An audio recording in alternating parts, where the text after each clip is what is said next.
Timothy Burns, Tim to his friends, looked at his cell phone after leaving a message from Candace, or Candy as she liked to be called, his wife of 5 years. He had just signed a service contract with a large California company that had offices throughout the country. He knew his boss, Jake Hudson, would be extremely pleased as the new contract meant a significant expansion of his IT firm. The new contract also meant a significant increase in his salary. Maybe now, he thought, he and Candy will finally be able to start their own family as they had planned. But he had concerns that had begun to creep into his mind after his camping trip with Jake a little over a week ago. There was something a little different about her when they returned from their trip. It seemed like her mind was on something else most of the time, and she was starting to get a little snappy with him. But that was not all. He noticed something else when they got home and threw their clothes into the laundry basket. A pair of her panties had something in the gusset. He picked them up and noticed that whatever it was already hardened and had a very distinctive smell. Then it dawned on him and he felt as if his whole world had collapsed. He vowed to find out the truth. He knew he would be heading to the West Coast, so he visited an attorney to see what his options were. If Candy cheated, he thought it would be the end of their marriage. "Are you sure that your wife is cheating on you?" asked Ruby Hawkins. Ruby was a lawyer who specialized in family law and divorce and was recommended to him by a friend who had just divorced his wife for cheating. "Not 100%, he said. "But I need to know. And if that's the case, I want a divorce." "Well then," said Ruby, "most divorces in this state occur without anyone's fault. You can file on the grounds of adultery, but you will need compelling evidence. Do you mean, for example, photographs or videos?" Tim asked. "Yes," said Ruby. "If you want, I can instruct an investigator to follow her and find out for sure." "Yes, please," Tim said. "What can I expect during a divorce?" "Well, since she makes about the same amount as you do from your teaching job, there's a chance that we can save you from having to pay her any child support," Ruby said. "You don't own any real estate and you don't have any children, so essentially it's going to be split 50-50. You keep your pension and she keeps hers. Essentially, this is an even distribution of assets. If she cheats on you, we will use that as a basis and use whatever evidence we have to ensure a good outcome. I'll start the paperwork, and we'll send it when we have the evidence." "Okay," Tim said. "Let's do that. I'll be out of town for about 3 days, so I think that's when she'll probably do it." She called her investigator Marvin Johnson, and he suggested Tim install a tracking app on her phone. He also gave Tim a device to record phone calls on his landline and an audio recorder, which he hid in her purse. Tim hated doing this, but he had to know the truth. There were other clues as well. Ever since they'd gone camping, Jakey had seemed even more arrogant and condescending than before. It was almost as if he knew something that Tim didn't. He managed to hold out for a week, and Candy drove him to the airport, kissing him goodbye. "I'll call you this evening after dinner," he said. "Okay, honey," she told him. "Have a good flight." The first night he was away, he called Candy as promised and was a little shocked when she told him that she would be working as a waitress at the party Jake was throwing at his house that evening. According to Candy, one of the waitresses was sick, and Jake asked if she would be willing to fill in for her. He didn't know that Jake had any plans because he didn't mention anything. "He promised to pay me $150 for the evening," Candy said. "I could use some extra money since I won't be back to work until a couple of weeks later." He knew classes would resume soon and she could really use some extra money, but something wasn't right about it. "Really?" Tim asked. "Okay, go ahead, but be careful and tell me about it tomorrow, okay?" "Okay," she said. "You know that I love you, right?" "Yes," he said, "and I love you too. Good night." He finished the conversation, but a knot began to twist in his stomach. He called the investigator. "I just wanted to let you know that Candy was asked to waitress at a party at Jake Hudson's house," Tim said. "Okay," said Marvin. "We succeeded. I'll forward you everything we find out. Thank you," Tim said, ending the conversation.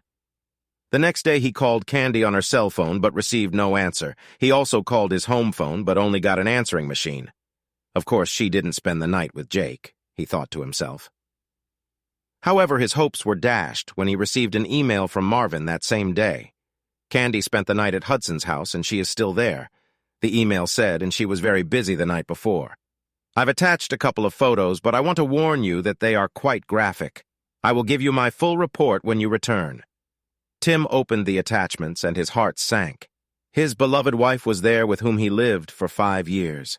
She had sex with three men he had once considered friends. His hands began to shake and tears began to flow from his eyes. He couldn't believe what he was seeing. He tried calling a friend again, but it went straight to voicemail. He also tried to call his home phone, but only got an answering machine. He didn't leave any message and went to the hotel bar to drown his sorrows. The next morning, he checked the tracker and found that Candy's phone was still at Jake's house, which meant she was probably still there.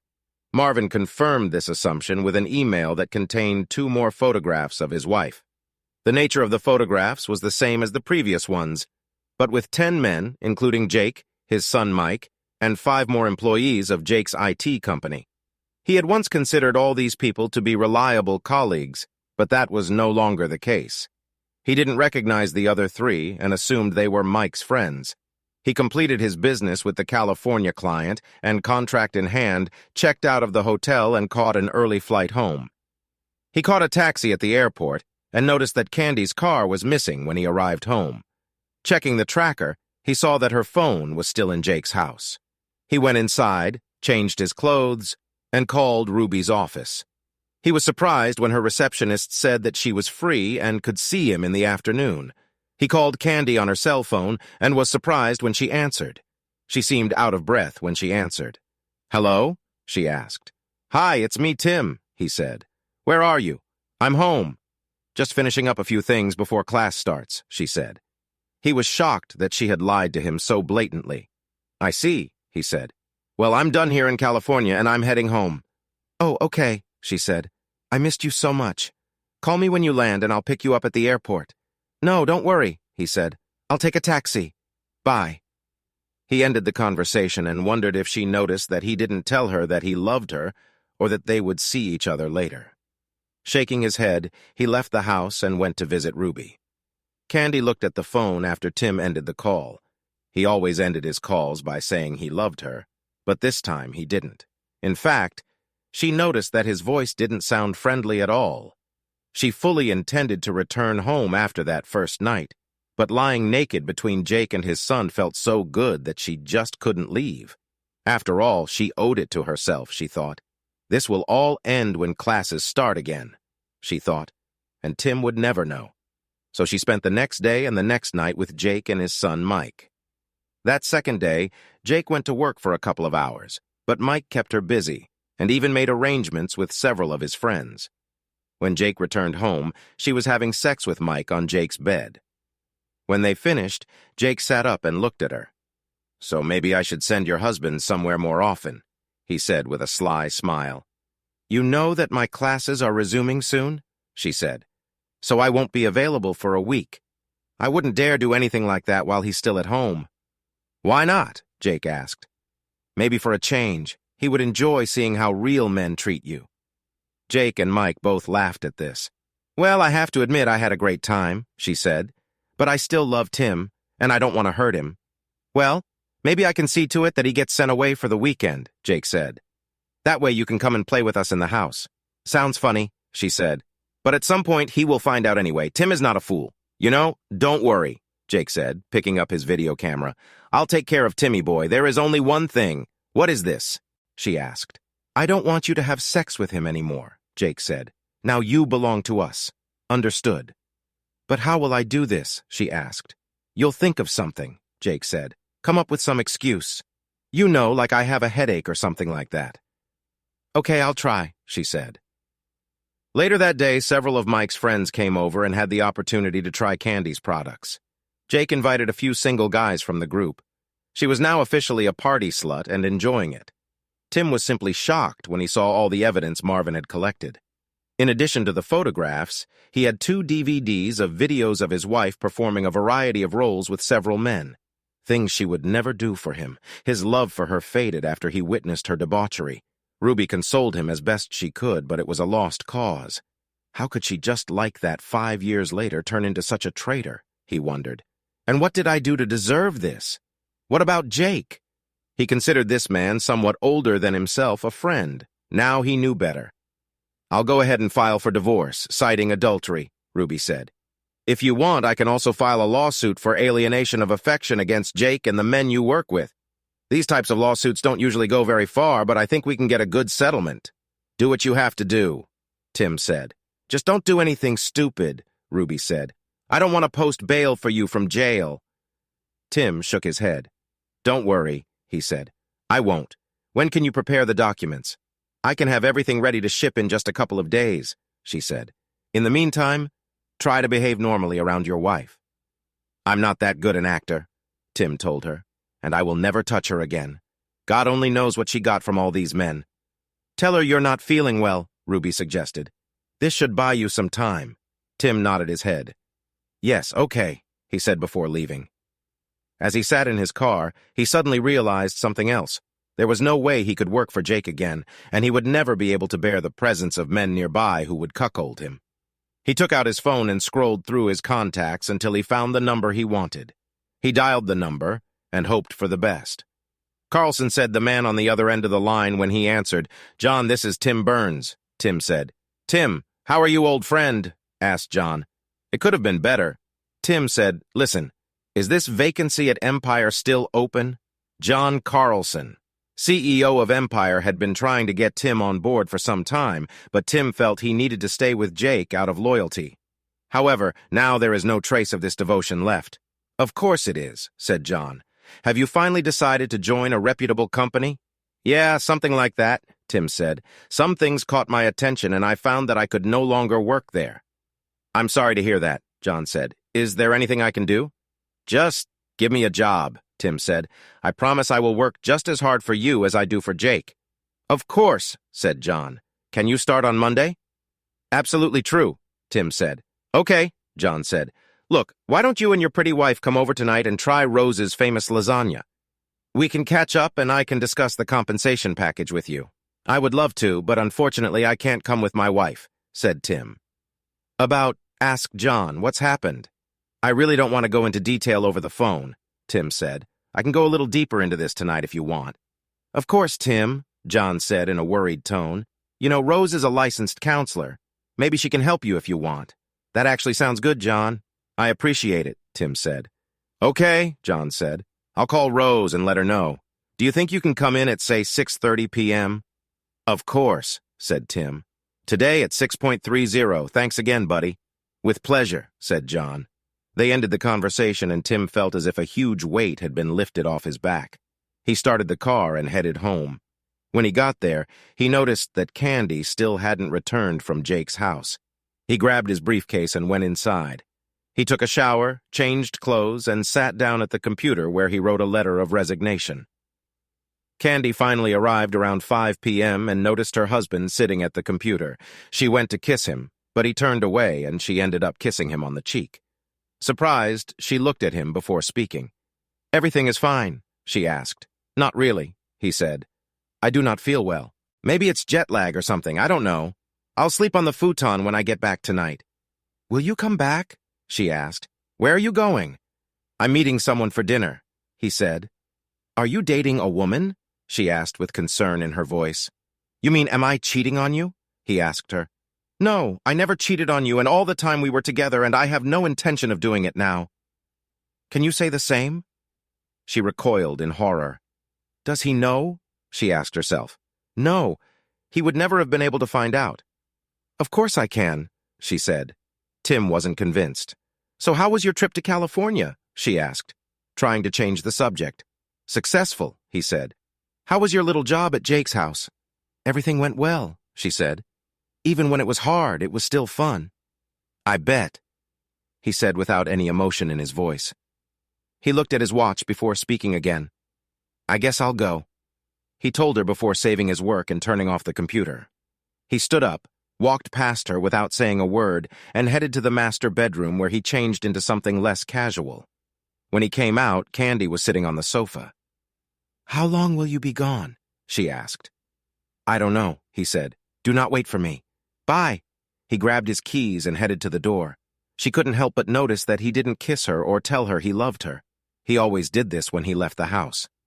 Seeing his car drive away, she picked up her home phone and called Jake, unaware that her conversation was being recorded. Jake, I think he knows something, she said. What makes you think that? Jake asked. He didn't touch me at all, she said. Usually he always kisses me and says he loves me, but he didn't. He seemed so cold and he just left, saying he had an appointment for dinner. About Jake asked. He didn't say with whom. No, he didn't do it, she said. Jakey, what if he knows? What if he plans to leave me? So what if he does? Jakey grinned. You can always come and stay with us and don't worry about Timmy boy. I will make him run so much that he will hardly ever be home. But I don't want to lose him, Candy exclaimed. I love him, Jake laughed out loud. Yes, you've shown us all how much you love him over the past 2 days, haven't you? Jake asked. It's not funny, Jake, she said. I know what I did to you guys, and yes, I liked it, but I still love him. I don't want to lose him. Yes, exactly, said Jake. Look, let him get this out of his head. After a while, he will come on board.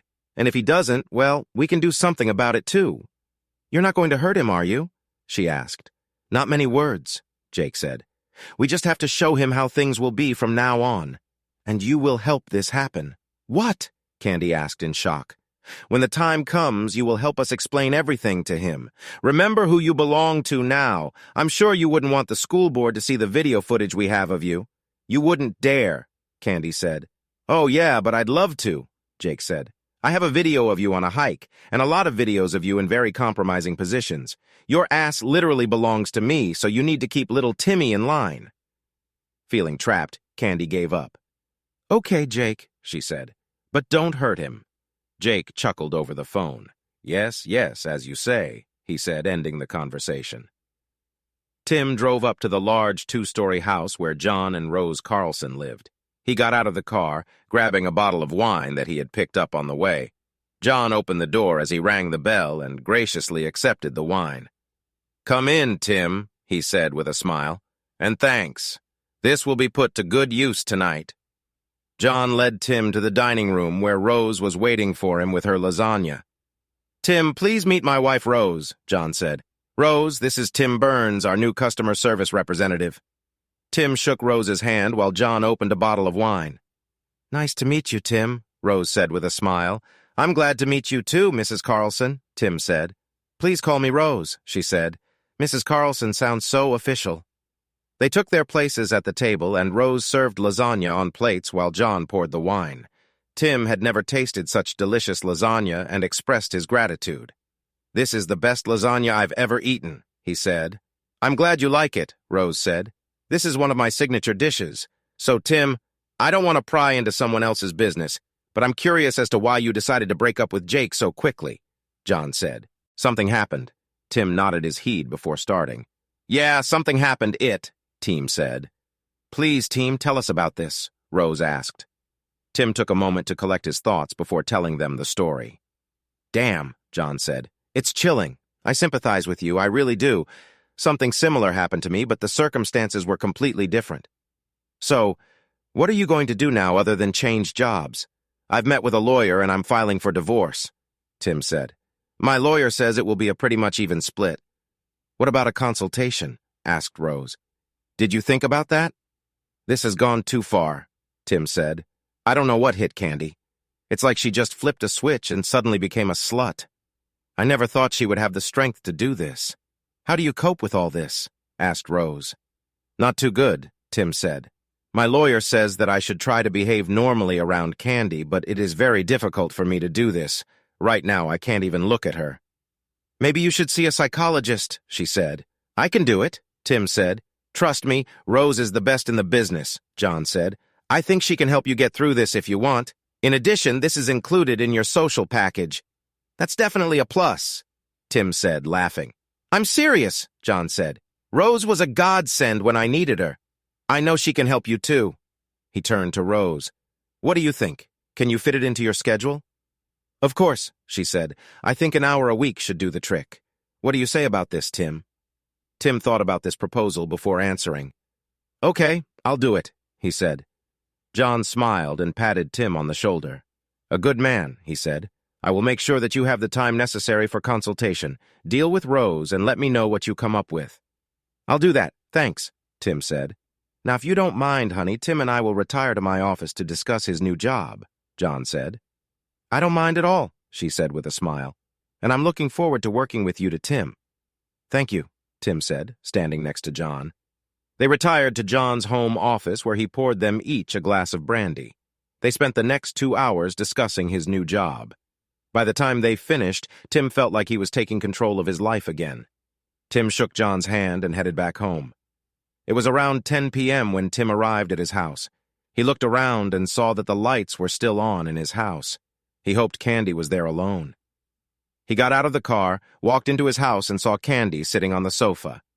"So, how did your little meeting go?" she asked. "Very good, thank you," he said. "Now, if you don't mind, I'll go to bed. Good night." He went into the second bedroom where his computer was and began to undress. "Are you sleeping here now?" Candy asked from the door. "Yes," said Tim. "I'm still not feeling well, so I'll sleep on the futon. This is problem." "Oh no, I think not," she said. "It's just that you've been gone for 3 days and I was hoping that we could, play a little." "I'm not in the mood today," Tim said. In fact, the thought of touching her right now made him disgusted. "Okay," she said quietly. "Maybe tomorrow?" "I don't know," he said. "Let's see." She nodded her head and turned away. She couldn't help but wonder if he even knew anything about her actions lately. The next day, he got up before Candy, grabbed his resignation letter, and poured himself a cup of coffee. He saw Candy's porous on the kitchen table and grabbed the audio recorder, then downloaded the audio recording of yesterday's phone call. He left the apartment without saying goodbye or telling Candy that he loved her. She heard the door close as he left and went to bed. Tears rolled down her cheeks. When he got to the office, he barely spoke to anyone. He greeted his secretary, then walked into his office and closed the door. He was gathering his things when Jake walked into his office. "What is this?" Jake asked. Tim reached into his briefcase and pulled out 2 envelopes. "One of them is a signed contract from California," he said, "and the second is my resignation. Effective immediately. I believe you owe me a bonus for getting the California bill, and you owe me my final salary along with the rest of my vacation." "Resignation?" Jake asked in shock. "What the hell? Why are you leaving? I need you." "Seriously?" Tim asked. "You really don't know why? Do you think I'm stupid or something? You know that's not true. To be honest, some things caught my attention and I decided I couldn't work here anymore. So I got a job at another company. I'll be leaving you in just a few minutes. Then I went to the HR department." "Wait, Tim, can't we talk about this?" Jake asked. Tim shook his head. "There's nothing to talk about, Jake." Tim said, "I'm over it. Finished. I considered you my friend, but you stabbed me in the back and ruined my marriage. You can find someone else to cook old. So that's what it's all about," Jake said. "Well, just so you know, your wife was more than willing to have sex with me. We shouldn't let something like this ruin your career. Just go with the flow for a while. Let Candy sow some wild oats for a while. When she's done, she'll be all yours again. Do you really think I would agree to something like that? By the way, how long have you been having fun with her?" "Well, the first time was at the campsite," Jake said. "On the second day, when you and the others were skiing, and you should know that she pestered me that day. She even told me that I'm bigger than you. She begged me to have sex right there." Tim never turned down Candy. He tried several times, but he just couldn't do it. He couldn't explain why, and Candy never said anything about it. "And this was around the time you suddenly forced me to leave to take care of some things at the office, wasn't it?" Tim asked. "You wanted to get me out of the way so you could have sex with my wife." Jake grinned and nodded his head. "Yes, so what?" he asked. "Tim isn't done yet, and this whole thing about hiring her as a waitress at your party was just another excuse to get her into bed, wasn't it?" Tim asked. "Yes, it was so." "So what?" Jake asked. Tim took out his phone and stopped the audio recording he had started when Jake entered the office. "Thank you for your recognition," Tim said. "Now, if you don't mind, I'm done packing. I'll go to the HR department and won't bother you." "Wait," Jake said. "You can't use this recording." "We'll see," Tim said. "I'm leaving here." "Goodbye, Jake. You'll rot in hell, okay?" "You forgot something," Jake said, picking up the photo of Candy that Tim kept on his desk. "I haven't forgotten," Tim said. "I do not want it. You and your son want this traitor so badly that you can take her for yourself. I'm done with her and with you. Goodbye." With these words, he left the office. Jake looked at Tim as he walked away, wondering what the hell just happened. How did Tim find out what he and his son did to Candy? He asked himself. What do you mean he resigned? Candy asked when Jakey called. He just handed me the sign at contract and resignation letter and left. Jake said he knows Candy. I don't know how he knows, but he knows. What did you say to him? She asked. The truth, said Jake. I told him about how it was for the first time on the hike. You're an idiot, she exclaimed. Well, he asked, and I told him, Jake said. He also left a photograph of you, which he kept on his desk. He said he didn't need it. Amazing, she said, tears streaming down her cheeks. So what should we do now? She asked. It's not my problem, Jake said. He's your husband. You can handle this. Unless, of course, you want me to step up and make him see the error of his ways. No, she said. You've done enough. Thank you. Stay away from this. I'll deal. As you say, he said. With these words, he hung up.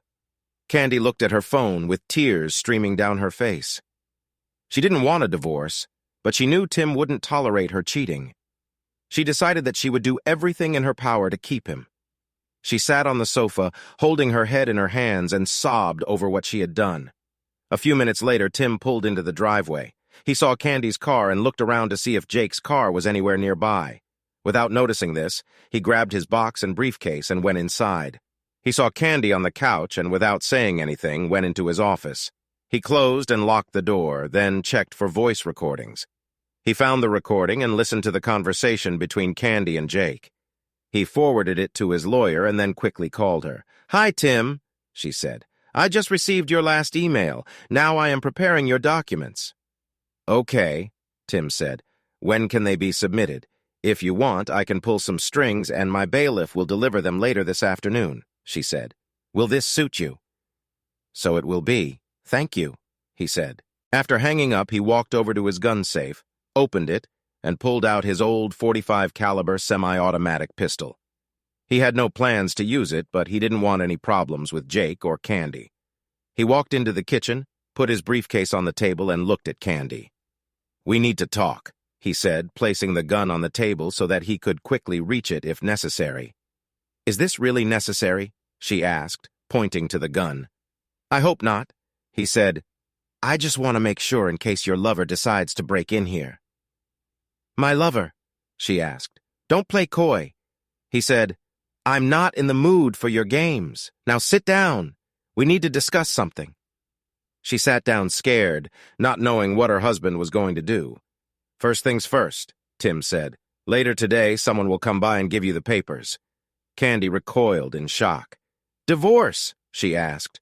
Why? I don't want a divorce. I love you. Bullshit, Tim said. I know everything about you, Jake, his son, and everyone else you've been having fun with the last few days. So I filed for divorce on charges of adultery. Adultery? She asked. You don't have any evidence of this. Tim smiled, taking out an envelope.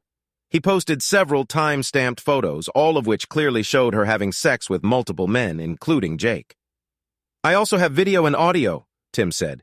Would you like to watch? She shook her head, realizing that it was a hopeless matter. Okay, he said. Considering the circumstances, I was more than fair. No support. You get half of what's in the bank, and we each get to keep our pension. You can take all your things. I've already paid and canceled your credit card. I have a cashier's check for your half of what's left. There is also a restraining order that says you must stay at least 150 meters away from me, my place of residence and my place of work. So from now until you are served with the documents, you have time to pack out your trash. Are you kicking me out? She asked, and tears flowed down her cheeks. That's pretty much it, he said. But what if I decide to contest the divorce? She asked. Tim laughed. I don't think that would be very wise, he said. What do you think the school board would say if some of these photos and videos just happened to appear? Do you think the parents of your students would want someone like you to teach their children? I know not. You won't dare, she exclaimed. Do you want to take this chance? Tim asked. Candy looked down for a moment before shaking her head. No, she said. Me not. I'll need this job. That's right. That's how it will be, Tim said. There are a couple more things you should know. What? She asked, dejectedly. You will be required to hand over your rings and give up my last name, he said. Oh my God, you've become a heartless bastard, haven't you? she asked, taking off her rings. Yes. Well, you gave me a good reason, Tim said. I just want to know one thing. What's happened? What made you turn from a loving, faithful wife into a walking garbage dump? She lowered her eyes before speaking. It happened on the second day of the hike, she said. You were on the boat, and I was in the tent. Jake walked by and saw me. I had already undressed and was lying there trying to rest when Jake walked by and entered the tent. At first, he seemed embarrassed to see me so naked. We started talking, and then he pulled his pants down, and that was the end of it. So some asshole takes off his pants and you immediately jump on him, said Tim. And that's all it took for you to become a traitor? How many times did you have sex with him on that trip? Twice, she said. The first time was when you were jet skiing, and the second time was when Jake sent you back to the office. Tim shook his head and pointed at the photographs.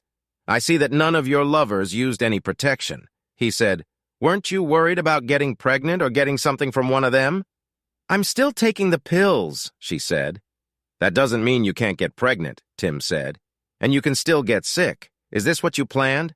Oh, God, no, she said. Tim shook his head. You know, during the entire time that we were together, I was often pestered by women who compared to you look like goddesses. He said, I refused them all. Do you know why? Because I thought I had a loving and faithful wife at home, and I would never do anything to hurt her. But you didn't even think about what you were doing. You didn't care how I felt. I hope it was all worth it for you. Now pack up your junk. I expect you to leave when you are served with the documents. Tim, please, she began. Can't we turn to some psychologist? Please, I'll never do this again, I promise. Can't you forgive me this time? I will never forgive you for what you did, Tim said, and his expression was harsher than she had ever seen before. Never. Maybe if you slipped just once, were rapid, drugged, or something like that, I might not pay attention to it. But that did not happen. From the moment Jakey pulled his pants down, you were his willing toy. And I will never be able to forgive this level of betrayal. But don't you love me enough to get through this? She asked. He shook his head. No, I can't stand the sight of you right now, he said. The sooner you disappear from my life, the better. Now go and start getting ready. Everything you leave behind will either be burned, thrown away, or donated to Goodwill. Sobbing, she got up and went to the master bedroom to pack her things.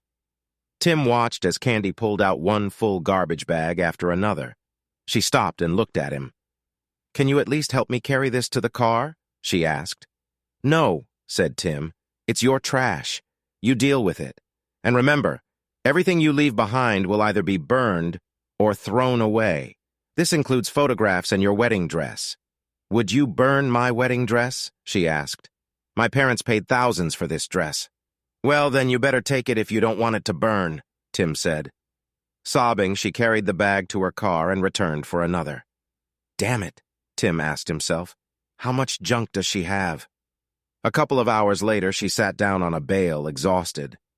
I can't fit anything else in the car, she said. Can I come back later for the rest? Please. No, said Tim. You will not be allowed closer than 150 meters to this place. Ask your parents if they can come pick them up if you want. I will refrain from throwing anything away for a few days. Thank you, Tim. I appreciate it, she said. Oh my God, I was just wondering, what am I going to tell my parents? Try telling the truth for a change, Tim said. Tell them you cheated on me with my boss and others, and I'll throw you out. Seriously? She asked. They will disown me if I do this. It's not my problem, Tim said. But I guarantee you it will be much worse if you try to make me out to be the bad guy or make it look like one. You know how your parents feel about lying? Around this time, there was a knock on the door. I think this is for you, Tim said. Candy walked slowly to the door and opened it to reveal the deputy sheriff. Candace Burns, he asked. She nodded her head. It's me, she said. Do you have any identification? He asked. She took out her driver's license and showed it to him. After examining them, he returned them to her and then handed them the envelope. You've been served, ma'am, he said. There is also an injunction that requires you to vacate the premises immediately. You can sign the divorce papers now if you want. She nodded her head and took out the divorce papers. After looking through them, she asked for a pen and signed the papers. I'll give this back to the lawyer, he said. You need to leave right now. If you try to return, you will be arrested and sent to prison. You understand?" "Yes," she said, and tears flowed down her cheeks. She looked back at Tim. "I'm so sorry," she said. "Yeah, me too," Tim said. "Bye, goodbye," she said quietly, leaving. The deputy looked at Tim and nodded his head before walking away. The next few days were hectic for Tim. Candy never tried to contact him, but Jake called his home phone twice and left threatening messages. "Damn it, Tim! I know you're there," he shouted. "If you don't drop this lawsuit, I'll come and kick your fucking ass." Tim smiled, copied the voicemail, and forwarded it to Ruby, who in turn notified the local sheriff's department. Candy's parents also called, asking if they could come pick up some more of her things. "Yes, of course," said Tim. "Just make sure she's not with you. She has a restraining order placed on her." "Okay," said George, Candy's father, with a sigh. When she and Candy's mother, Bernice, arrived, they took what Candy had left behind and used the time to convince Tim to call off the divorce. "Tim, she made a mistake," Bernice said. "Of course, you can forget about what she did and take her back. She's crazy about you." "What did she tell you, Bernice?" Tim asked. "She said she had a fight with your boss," Bernice said. "And that's all?" Tim asked. "Well, yes. She said she didn't go into any detail and we didn't insist on it." Tim grabbed an envelope with photographs and DVDs and showed it all to Bernice and George. They were shocked when they saw the photos. "I'm sorry she didn't tell you the whole truth," Tim said. "As you can see, everything turned out to be much worse than she expected." "Oh my God," Bernice said. "I had no idea it was so bad." "I'm so sorry, Tim," she said. "I don't blame you for what you did." George's face turned purple with rage.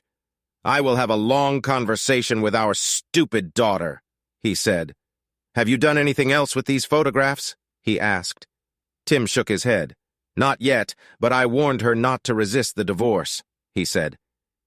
They commiserate with him for a moment and then finish packing up the rest of her things. Half an hour later, they left the house, giving Tim a warm hug and wishing him all the best. Later that day, as Tim was sitting watching TV, there was another knock on the door. He looked through the peephole and saw Jake, Mike, and two of Tim's former work colleagues. He walked into his office, grabbed the gun from the gun case, and called 911. Holding the gun behind his back, he barely managed to open the door before they rushed inside. "We'll kick your fucking ass," Jake growled. Tim pulled out his gun and pointed it at Jake, forcing them to stop. "You're not really going to shoot at us," Jake said. "You don't have the courage. Do you really want to check this?" Tim asked. "Just so you know, I already called 911, and the police are on their way here right now. If you're here when they get here, you're going to jail for violating the restraining order." Jake? "I think he's serious," said one of the other two men. Jake looked at him for a moment, then turned back to Tim. It was at that moment that they all heard a siren nearby and saw flashing red and blue lights. "Yes, Jake, I'm serious." Tim said they turned to leave, but two very large uniformed police officers stood in the doorway. Tim lowered the gun. "Put the gun down, sir," one of the officers said. Tim obeyed, placing the gun on the kitchen table. "Sir, these people are violating the restraining order," Tim said. "They broke into my house and threatened me. I want them arrested." "Do you have a copy of the order?" asked another policeman. Tim nodded his head. "I have it, officer." Tim said he pulled out an envelope that was lying on the kitchen table and handed it to the officer, who carefully studied the order. After a few moments, he returned the order to Tim, then turned to the four men. "Turn around and put your hands behind your back," the officer said. The four men glared at Tim as officers handcuffed them and read them their rights. Once they were handcuffed, one of the officers turned to Tim. "Do you have a license for this firearm?" he asked. "Yes, there is," said Tim. "Would you like to see this?" He pulled out his wallet and showed the officer his driver's license and his NRA firearms training card.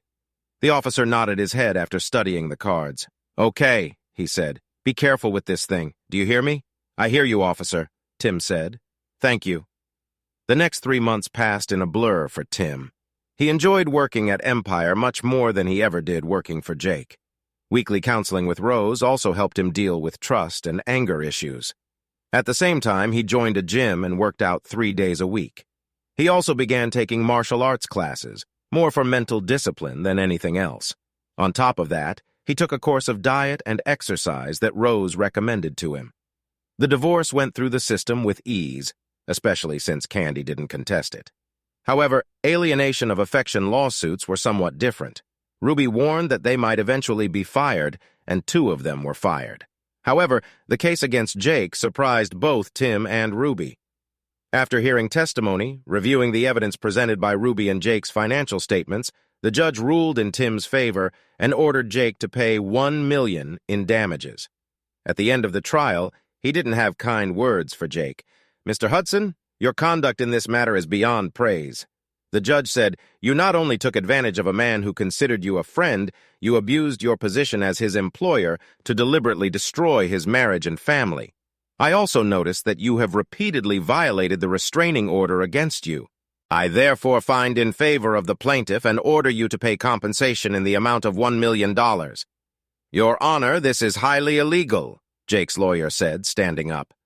"Mr. Winthrop, this court finds Mr. Hudson's conduct not only unlawful, but absolutely disgusting." "The decision stands," the judge said. "When should this restitution be made? Ask it, Winthrop." "Immediately," said the judge. "Unless, of course, see your client chooses to spend some time in jail for contempt of court." "No, Your Honor, my client will pay as ordered," Winthrop said, sitting back down. "Okay," said the judge. "And God help you if that check gets rejected. Case is closed." He banged his gavel, ending the hearing. Jake wrote out a check and gave it to his lawyer, who gave it to the bailiff. After the judge took note of the check, the bailiff handed it to Ruby, who in turn handed it to Tim. To Tim's surprise, the check did honor the bank, and it paid Ruby her share of the judgment. While working at Empire, Tim was contacted by several of Jake's clients. Word of the lawsuit seemed to spread around the world, and a number of companies were leery of continuing to do business with someone who was intentionally ruining another man's marriage. In their opinion, a person who would deliberately destroy a friend's marriage simply cannot be trusted. The way things were going, Tim believed Jake would go bankrupt within a year. All this time, Tim refused to go on dates, although several very nice women from the company approached him. In his opinion, he will be a married man until he receives his final divorce. Once this happens, he will be free to continue the relationship, but not before. When the divorce finally came, he went to celebrate with friends from work. A couple of months after he finalized the divorce, Candy's mother called him. "Tim, this is Bernice. Do you have a few minutes?" she asked. "Of course, Bernice," he said. "What's happening?" "This is Candy," she said. "She is HIV infected. She just received her test results." "I'm sorry to hear that, Bernice," Tim said. "But to be honest, I'm not surprised. Besides, we're officially divorced now, so there's nothing I can do about it. She is not covered by my insurance, and I am not responsible for her." "I know," Bernice said. "I was just hoping that maybe you would understand it deep down and talk to her a little." "Well, I think I can, but I don't know what good it will do," he said. "Please just come and talk to her for a few minutes," Bernice begged. Tim thought for a moment before answering. "Okay," he said. "I'll come in for a few minutes." "Thank you very much," Bernice said. Tim drove up to Bernice in George's house and was shocked to see how thin and frail Candy looked. She walked towards him, but he waved her away. Saddened, she sat down and invited him to sit on the sofa. "You look good, Tim," she said. "Better than I remember. How are things going with you?" "Okay, Candy," he said. "New job, new friends, new outlook on life. How are you doing?" "Not good at all," she said. "You know that I am HIV infected." "That's what your mother said," he told her. "I'm sorry to hear this, but to be honest, I'm not surprised. Do you know when you became infected?" "I think it was one of the days I spent at Jake's," she said. "That day I had a lot of unprotected sex with several men. Does Jake know?" he asked. She shook her head. "Not yet," she said. "I'll have to tell him so he can get tested too. I'm sure he won't take it well," Tim said. "No, probably not," she said. "Look, Tim, I just wanted to apologize to you one last time and hope that maybe you would understand it in your heart and forgive me for what I did to you. I now realize that my actions ruined many lives. I could have said no at any time, but I didn't. I was stupid and greedy, and I let my hormones get the better of my rational mind, and now I'm paying for it.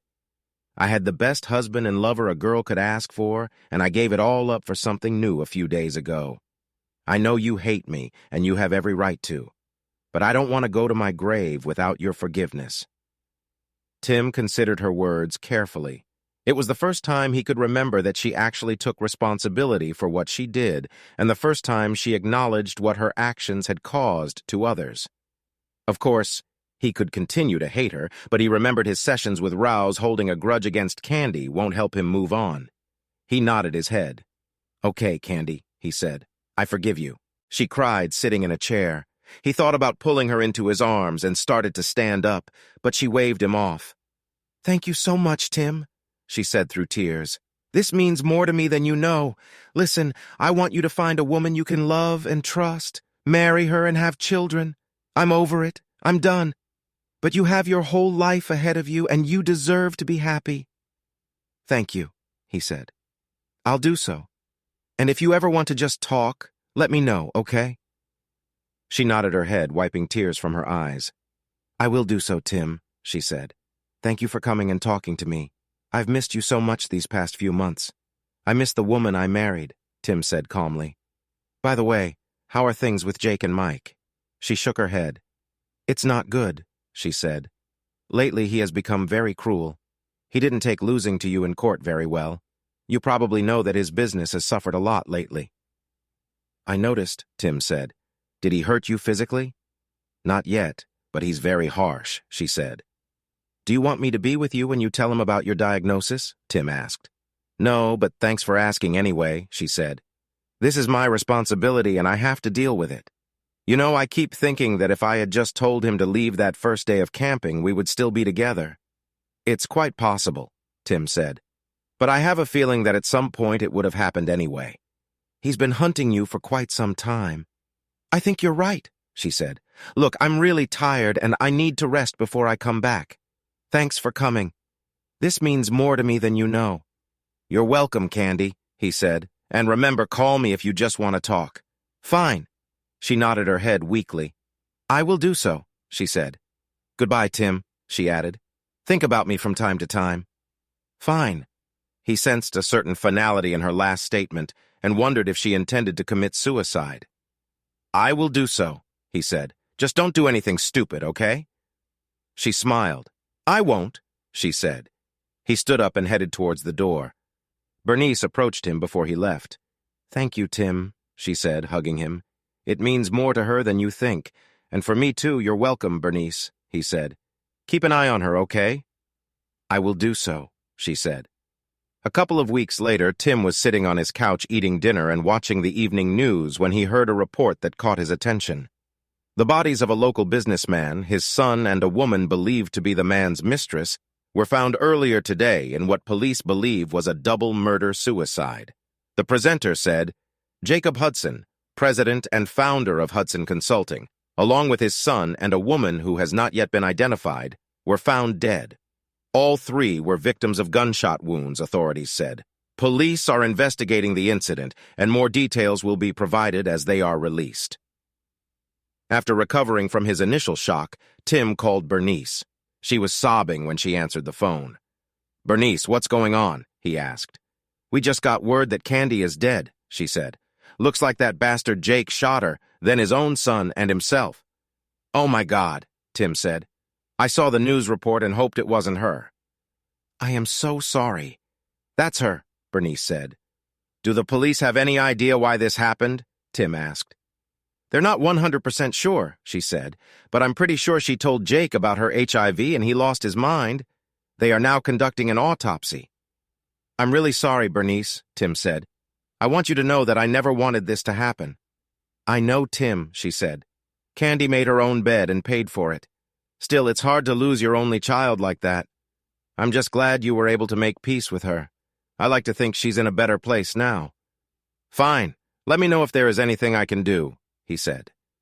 "Thank you, Tim," she said.